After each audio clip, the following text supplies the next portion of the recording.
Hello, I'm Lola, and I'm going to be reacting to 10 animals that will cure your depression. God, do I need this right now? By Casual Geographic. Let's go. So, we hit 2 million subscribers on this channel. That really only started because I thought Trump was gonna gulag TikTok. Which means there's enough of us to invade the state of Delaware and have pretty good odds doing it. So in honor of us reaching 1 million subs twice, and also since my mom said I should make more lighthearted videos so she doesn't have to lose sleep to support her son, here are the top 10 most wholesome animals you'll find in nature. While there will be accurate facts in this video, it will also be in my very biased opinion. And if you're a longtime supporter, you probably already know what the top 4 are gonna be. Also, a little side note before we get started. When I call an animal wholesome, I am assigning human characteristics to a wild animal. In real life, nature don't care about being cute or wholesome. It's survival of the fittest, and in the wild, morality gets you put on a t-shirt. Basically, what I'm trying to say is animals aren't good or evil, they're just them. But if you could kindly suspend your disbelief for the next, at least 8 minutes, because you know, mid-rolls, that'd be great. All that aside, at number 10 is an animal you probably wouldn't even expect in a video like this. Honestly, you couldn't name 5 animals that have a worse PR team than bats. Hollywood definitely didn't do them any favors reputation-wise. And a certain virus named after a beer only made it worse. But not only do they have a strong case for one of the most wholesome, you could also argue that bats may be one of the most impactful animals on Earth. First of all, there's a lot of them. About 25% of all mammal species identify as bats. A quarter of all the mammals on this planet are some type of this weird little bird mouse.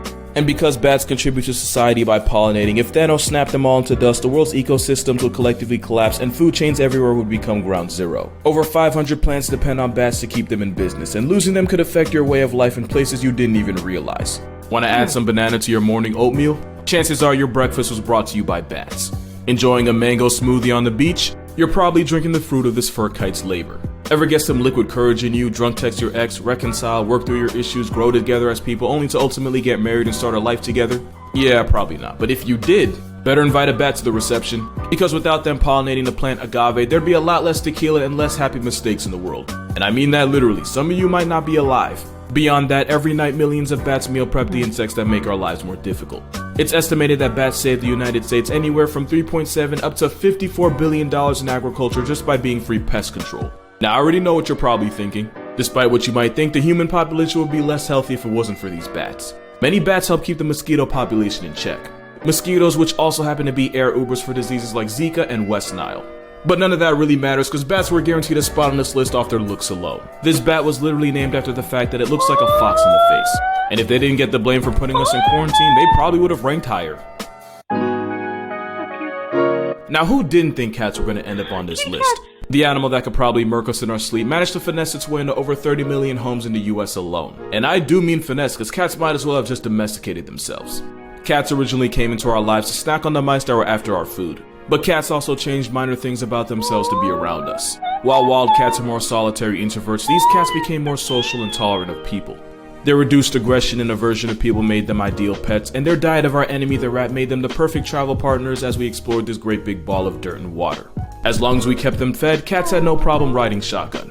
Which is why we barely had to domesticate them ourselves. They were basically close to perfect from the beginning. Which is why where a Shih Tzu looks nothing like a wolf, a house cat still looks like it has a lot in common with its wild cousins.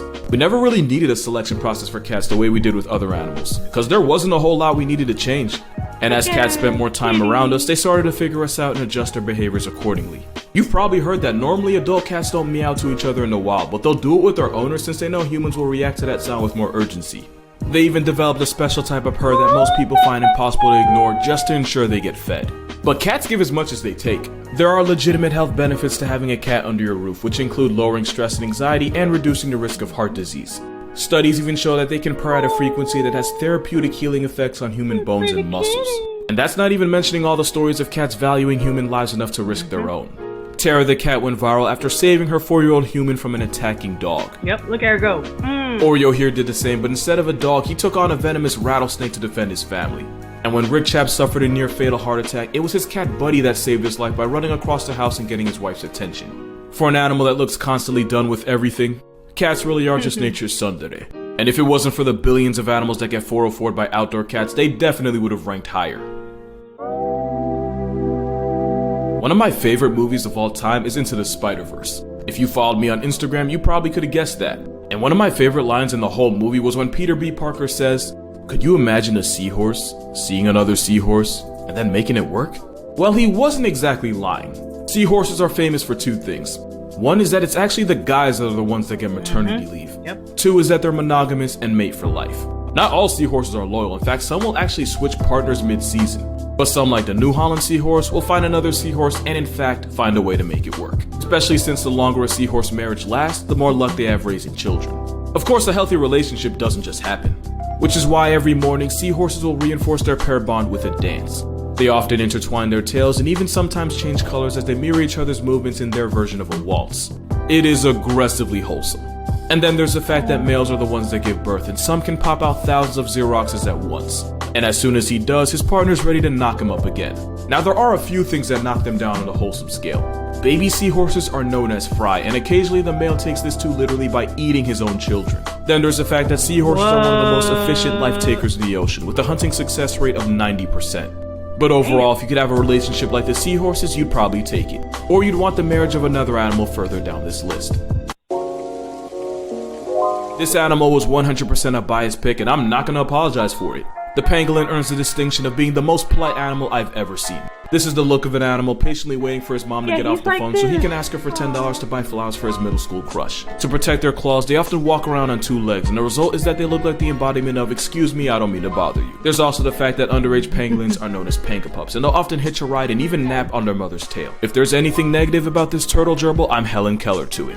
Instead of being predictably related to armadillos, they're actually closer to carnivores like cats, dogs, and bears. And that is exactly the kind of defiance I respect. Pangolins will often take mud baths to help keep themselves parasite-free, but it somehow also manages to make them even more adorable. But because we can't have nice things, pangolins are the second most trafficked mammal by humans. The most trafficked are humans themselves, which is what inspired this group of men from protecting this pretty privileged pinecone from perilous poachers. You better like this video, that sentence took way too long to pronounce. To raise awareness of their efforts, a photographer did a photo shoot of these men with, of course, their pangolins. Even with their population threatened, you can still count on this live-action Pokemon to put a smile on your face. Like bats, pangolins do get a lot of blame for a certain beer virus. And of course, there's that South Park episode about it. But like I said, I'm Ray Charles to any form of pangolin slander, and that's simply not going to change. This might be an unexpected addition on this list, because chimpanzees are some of the most violently homicidal things with a pulse. One of the worst ways to meet your higher creator is to have a chimpanzee book the appointment. Yet somehow an animal directly related to them is a perpetual pacifist. At number 6 is our closest cousin in the animal world, the bonobo. They look like chimps nature tried to draw strictly from memory, but their personalities are polar opposites. Their societies are built on love and peace, which is why there are rarely cases of bonobos killing each other. Also, they're female dominated. But unlike other matriarchal social circles, not all the females in the bonobo circle are necessarily related. And while there is a hierarchy, they do look out for each other. High-ranking females will often even defend newcomers from the unwanted advances of males. And instead of castrating each other like their murderous cousins, bonobos solve conflicts with affection. They are the hippie chimps of the Congo. Only thing is, sometimes they're a little too affectionate, which is why any movie starring bonobos is rated B. As in, be sure to have the talk with your kids before you go see them in a zoo, or they may come home with questions you might not be prepared to answer. They be fornicating. A lot. But these apes on ecstasy use a no-pants dance as a way to reinforce bonds within the group and solve disputes without actually causing injury, which makes them the most unproblematic thing with thumbs in the world. But it's also why finding safe-for-work videos of them was veteran difficulty. One wrong move in what they like to do to each other, guidelines will do to me. Swans are often considered the mascot of peace, love, and loyalty. I rebuke that. Swans are mean-spirited Q-tips drunk off pretty privilege. Before a bird that apparently mates for life, swans actually have a divorce rate of about 5%, meaning on average 1 in every 20 swan couples calls it quits during breeding season. Flamingos, on the other hand, believe in monogamy the way Nick Cannon believes in birth control, since they have a divorce rate of about 99%. And penguins aren't even worth discussing since they'll cheat on their partner with a hole in the ground. But the most faithful of the birds is the albatross, with a divorce rate between 1 and 3%. The albatross will spend years waiting for the right mate. These seabirds can easily live into their late 50s, so if they got one thing, it's time. Once two albatrosses do pair up, they'll perform a synchronized dance ritual to strengthen their pair bond. It's like the bird version of renewing their vows. Single albatrosses will spend years practicing and perfecting the courting dance, so they have the choreography down by the time they actually need it. And with their lifespan, these couples often spend decades raising chick after chick. Breakups are rare, and it's usually a result of multiple years of breeding failure. Climate change has also caused a slight rise in albatross divorces, but I'm not about to hold that against them. They're like the seahorse, except they're a lot less likely to dip out on their partner. and infinitely less likely to turn their children into a kid's meal. It takes a lot for me to give a bird props, and the albatross 100% earns it. It wasn't a matter of if, but when quokkas were going to make an appearance. Google the happiest animal on earth and you'll get one trying to bear hug you through the screen. Like the pangolin, the quokka was guaranteed a spot on this list on their appearance alone. Being the most photogenic thing in nature counts for something. And since quokkas on rotten nests have no natural predators, they have little to no fear of humans, which is how quokka selfies became a thing. Quokkas are such mascots for positivity that they single-handedly boost tourist numbers to rotten nests the way LeBron did to Cleveland. In fact, you're probably surprised not that quokkas are here, but that they're not ranked higher. Well, there's always going to be people that take things too far, and that often gets them attacked by quokkas, and oftentimes it's the children getting the worst of it. To be fair, going viral might have been the worst thing that could have happened to them. Tourists often treat them as a plush toy rather than a wild animal, and that often gets them dealt with appropriately. And as their lack of fear towards humans gets taken advantage of, the quokka ironically gets abused by those same humans. Which of course means them lashing out has nothing to do with them and everything to do with us. There's also this. While quokkas don't actively yeet their children, mothers will loosen muscles in their pouch as a last resort when being chased by a predator. So as the screaming, writhing joey falls and distracts the predator, Mom of the Year gets to live to make another baby. Which makes sense in the grand scheme of things, since you'd rather lose the baby than the baby maker. But that kind of parenting does you no favors in a list like this. But it doesn't change the fact that when this travel-sized kangaroo steps up, depression hears boss music. Google "we don't deserve" and it'll autofill dogs in your search box. Google knows what's up. The irony is that the animal we got dogs from had every reason to hate us. Thousands of years ago, wolves and humans hunted the same prey and were each other's biggest competition. But then we teamed up, and now you can expect to find a dog in millions of homes worldwide. From apex predator to devoted house pet, there are just too many wholesome facts about dogs to count. For example, studies showed that dogs are more likely to approach someone who's crying rather than someone who's talking or just humming, and that's regardless of whether it was their owner or just a stranger.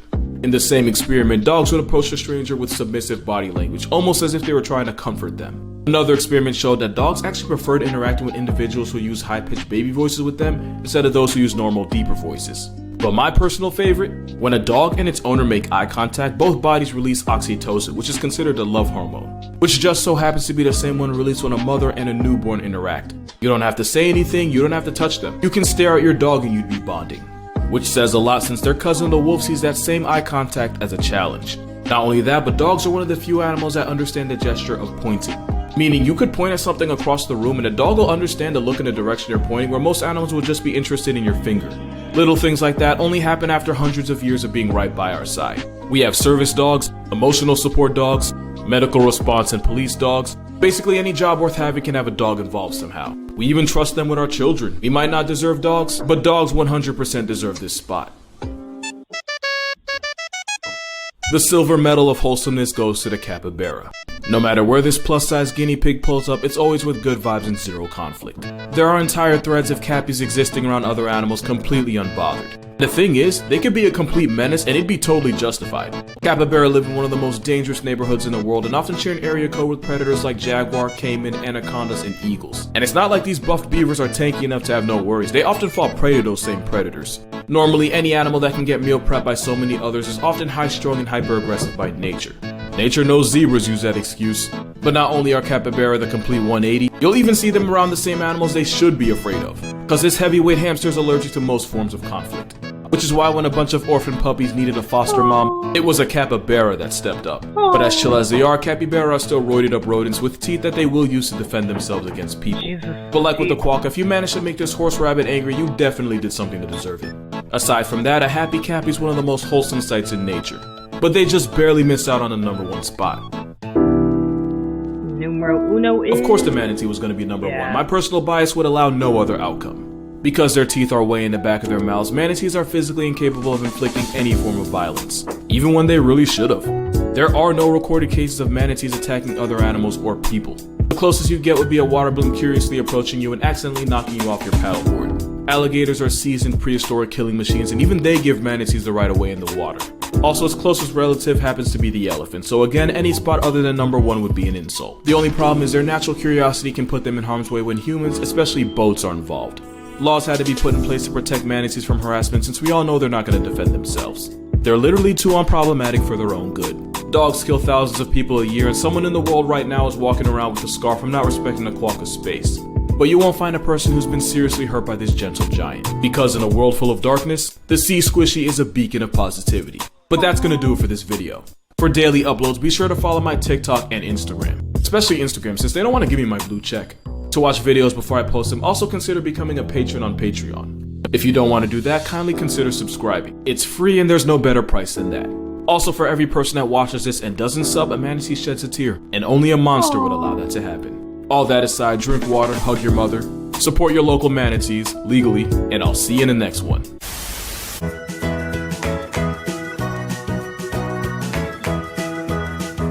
Oh, I'm so cute.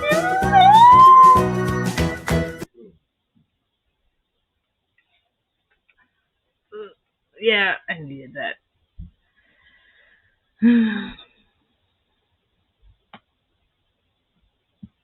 Nope, that's my reaction to 10 animals that will cure your depression by Casual Geographic. Peace, bye.